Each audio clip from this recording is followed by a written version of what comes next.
Tila lahat nga ngayon ay humaling na humaling sa trending serye ni Chinita Princess Kim Chiu na Linlang. Sa katunayan nga nito ay linggo-linggo na nga lamang nagte-trendingan din lang sa social media platform na Twitter. Hindi nga lamang ang Linlang, pati na rin ang mga aktor at actress na kumakatawan dito. Kagaya na lamang ni Kim Chiu, Kyla Estrada, Paulo Abilino, JM De Guzman, Heaven Peralejo at Angie Salvacion. Halos lahat nga ng sumusubaybay dito ay gigil na gigil sa karakter ng aktres na si Kim Chiu. Sa katunayan nga nito ay pati na rin ang best friend ni Kim na si Darren Espanto ay nagpahayag ng pagkagigil kay Kim Chiu via private message. Pati na rin ang co-host ni Kim Chiu sa It's Showtime na si Uncoverable star Vice Ganda ay hindi rin makamove on sa bawat episode na napapanood nito. Lalo na kapag ang hairstyle ni Kim Chiu ay ang hairstyle nito sa Linlang na may pagkakulot.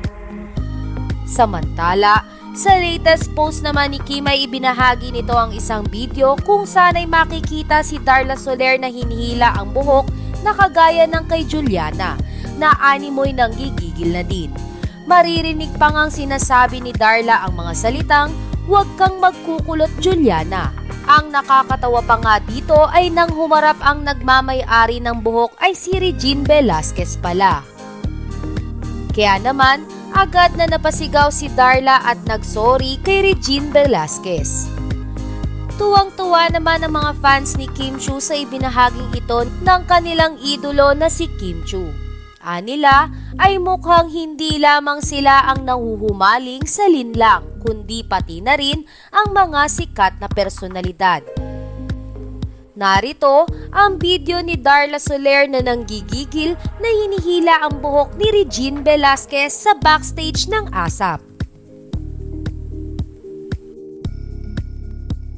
Huwag kang magkukulot, Juliana! Ay, ate! Sorry! Ate, pasensya ka na. Nadamay ka pa. Nadamay ka pa, ate. Pasensya ka na. Pasensya ka na, ate. Papagupit muna.